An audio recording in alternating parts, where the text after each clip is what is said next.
Okay, read it with me on the count of 3. 1, 2, 3. We are learning to identify parts of a plot in a story. So to start off, we'll finish the guiding questions that help you analyze the plot.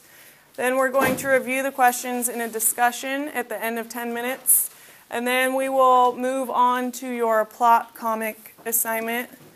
And that's probably what we'll have time for today. If we have time at the end of class, we're going to watch a video animation of the story. And tomorrow our focus will be comparing and contrasting that animation. Or not tomorrow, tomorrow's library. Thursday we will. Okay, so for right now, answer those questions if you haven't. Otherwise, read silently. You have 10 minutes.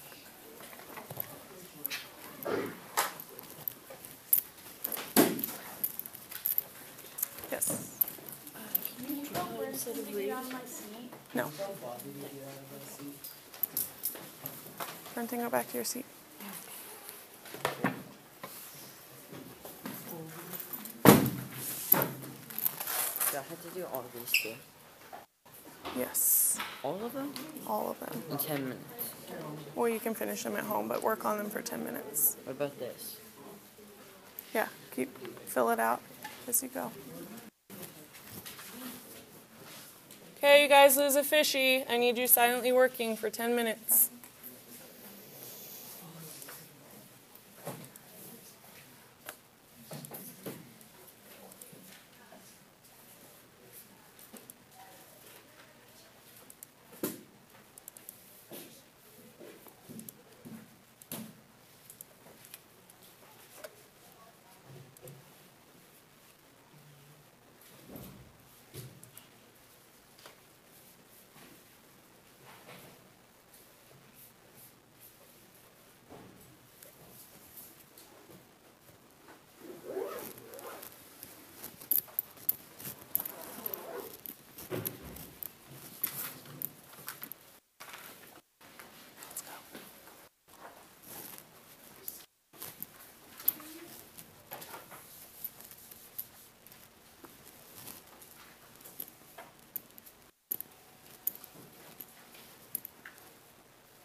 There should be one under, there's not one.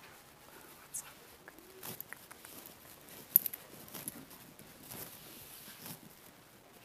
You're welcome.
Which one? This one? So do you remember what stifle means? Let's look in our margins to find the definition.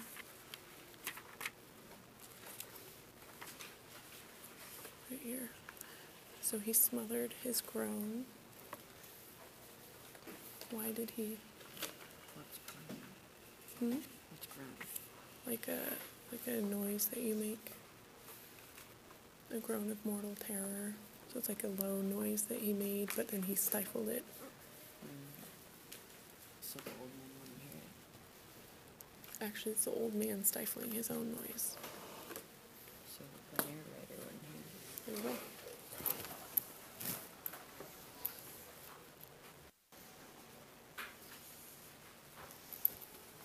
Did you already finish with these? You should have your textbook out. It will help you. Do you have one? Go back to the back table and grab one. There's a stack of 3.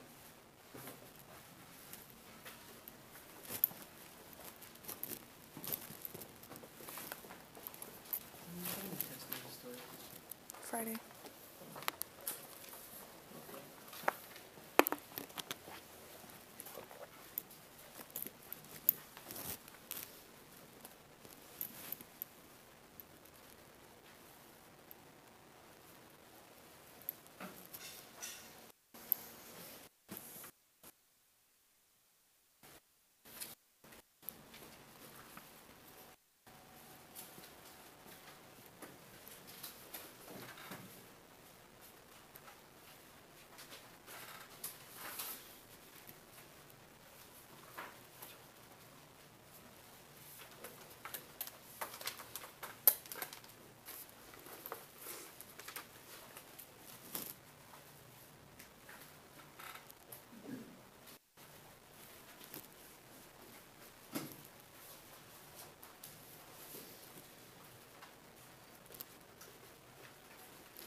You have about 2 minutes.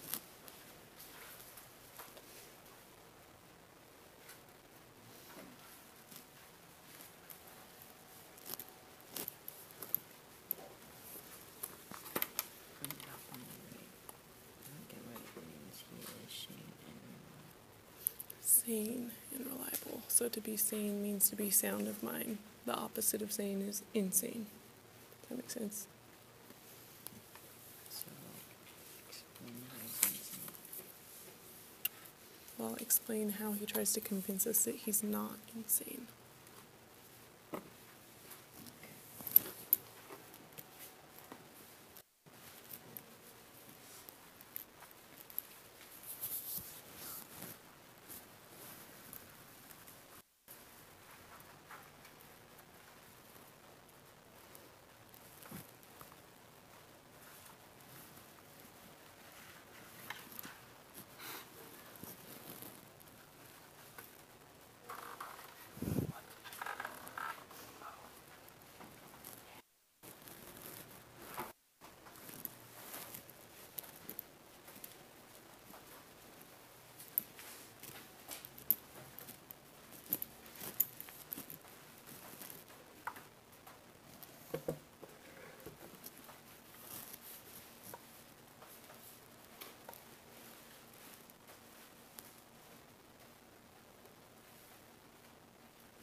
All right, put your pencils down.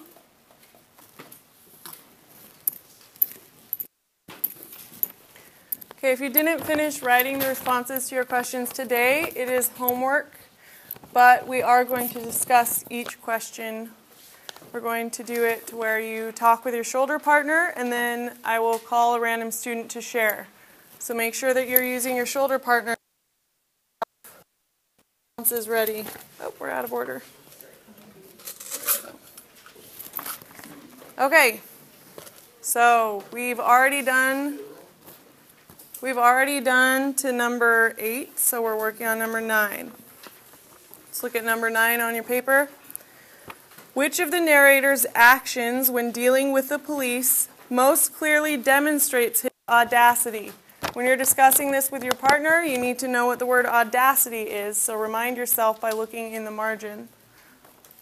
Talk to your partner on the count of 3. 1, 2, 3, go.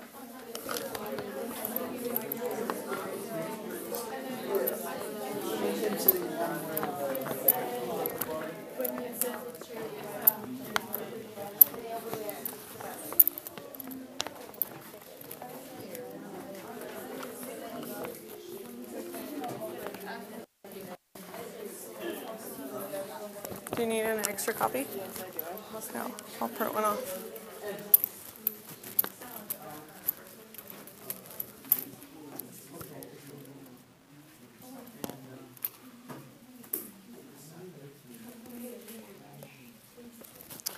All right. So which of the narrator's actions when dealing with the police most showed his audacity? Please use complete sentences when you share. Kaylee. He brought chairs for the police to sit on. Okay, why does that show audacity? Can someone explain why that would show audacity? Devik. Because they sat down in the room. Give her paper back. Physically. Okay, that's pretty daring. Not only did he invite the cops in, but he put their chairs right over the dead body. So that's kind of bold. He didn't need to do that. They believed him, so he could have sent them away. All right, number 10. Why is the description in lines 172 through 174 in italic type? What does the narrator think the sound is? And what is the likely source of the sound? So that's a 3-part question. You should look at those lines to help jog your memory. Talk to your shoulder partner about number 10. Go.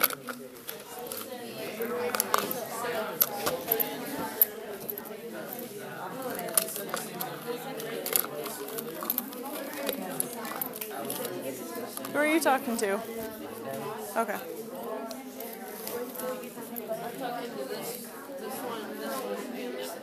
Okay. How about you to be partners and you to be partners? That'll be easier.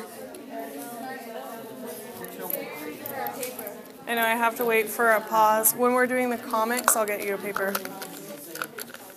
I think my comic's too small. Quiet in 4, 3, 2, 1. All right, so let's address just the first part of the question. Why is the description of the noise in italics? It doesn't directly say, so you're going to have to infer. Kennedy.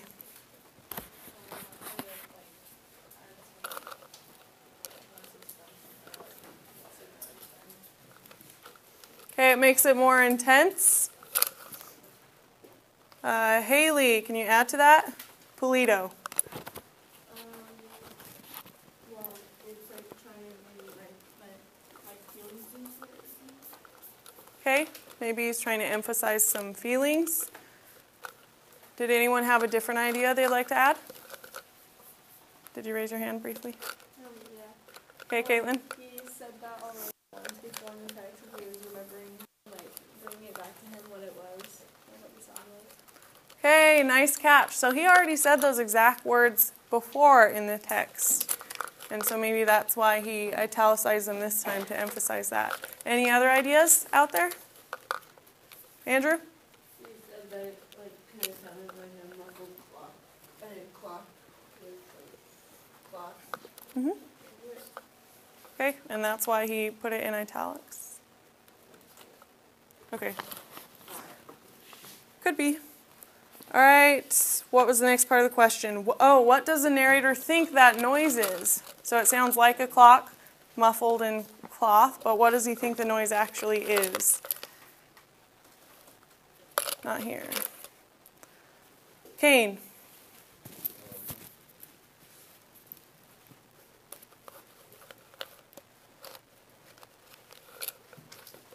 What does the narrator think that thumping sound is?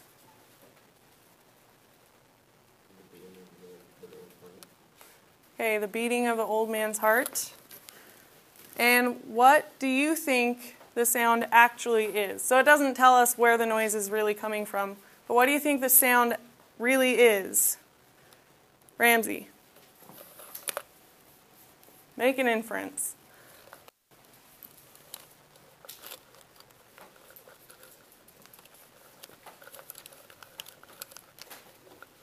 You want to phone a friend?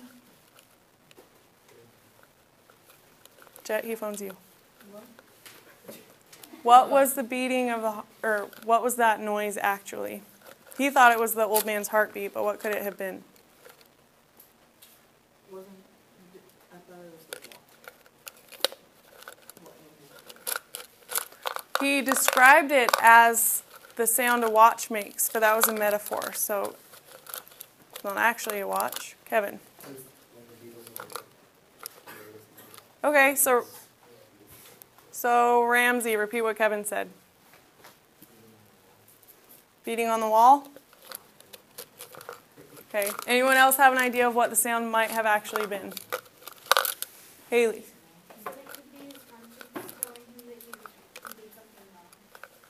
Okay, good. It could actually be just a noise in his own mind. Any other ideas? Was that pretty much what you were going to say? All right. Okay. Andrew, you have an idea? I kind of thought it was like, really kind of the types of sound that it makes when the wheels are hitting. Oh, so it could be some other outside noise, and he's just in his head making it a bigger deal than it is.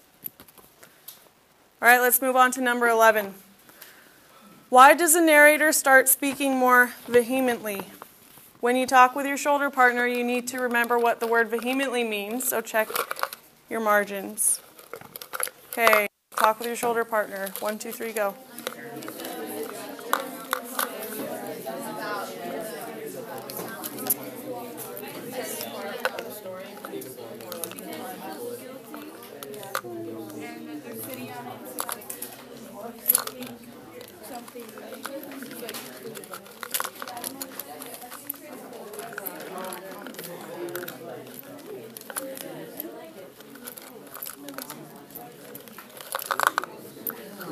All right, why is he talking more vehemently when he thinks he's hearing the beating of the old man's hideous heart? Anyone? I don't know. To give it more suspense. Give it more suspense. Okay. 1800. Okay, quiet in 4, 3, 2, 1. Already called on you a lot. All right, so why is he speaking more vehemently when he thinks he hears the old man's beating heart and the cops are there? Caitlin. He's getting more nervous. Okay, we're building tension. He's getting nervous. Any other ideas? I'll take volunteers for this one. Gabriella. I said the narrator speaks more vehemently because he starts feeling guilty. Okay. Ariana. He's really anxious, like, in case the old man's still alive and the police will catch him, that he had an attempted murder and proved one. Okay, good. Any other thoughts? All right, let's move on to number 12. Why does the narrator interpret the behavior of the policemen as derision? This is another vocab word, so you'll need to remember what that means. Ready, set, go. Tell your shoulder partner.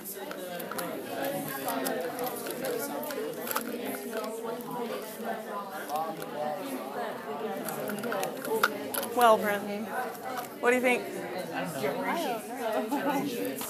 Do you remember what derision means? It's like they're mocking him with their laughter, kind of. So why do you think he thinks they're mocking him? Because they could possibly know what happened and they're just not telling him. Yeah, good.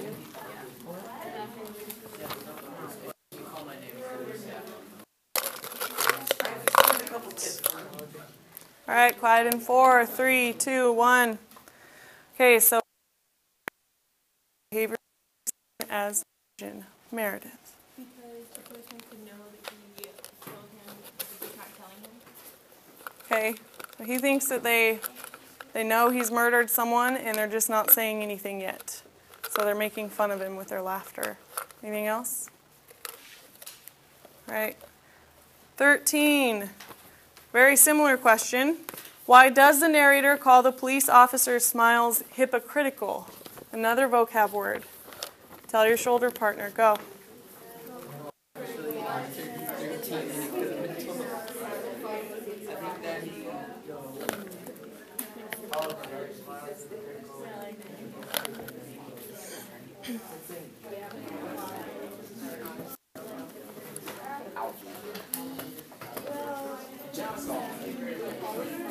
Why do you think he called the smiles hypocritical? Because they were keeping him To not get in trouble. He lies to not get in trouble. What? Why does the narrator call their smiles hypocritical? What question were you answering? I just said that she's starting to get off topic. Okay. Do you guys know what hypocritical means? Okay. False or deceptive. So he thinks, how does he think that the police are deceiving him? Another one, like, say, tell someone not to do something and then you do it. Yeah, it's like false, deceptive. But yeah, that's another way of using it.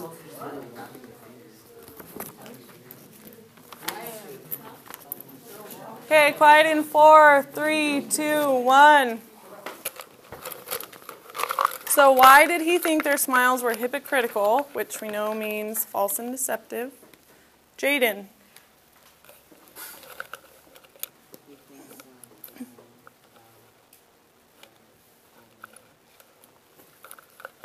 Okay, he thinks they know about the old man, and they're just deceiving him. Andrew, you want to add? I'd say that Mr. thinks that like police officers already know about what he did and they're just not telling him, and the guy that did the murder is probably smiling because it's probably on his mind and he's just thinking about it. All right, good. Okay, so we're done with these. If you did not finish this in class today, it is homework. Bring it tomorrow. Remember, we have a test on Friday on this story. The vocabulary words that are in here will be on your test. A lot of the guiding questions will help you on your test, so make sure you complete it. All right, for right now, I think we need a little brain break. So if you're done with these, listen first. If you're done with these, when I say go, you're going to turn them into the tray. And then you're going to find a partner and create a secret handshake with them. You have about 2 minutes. Go.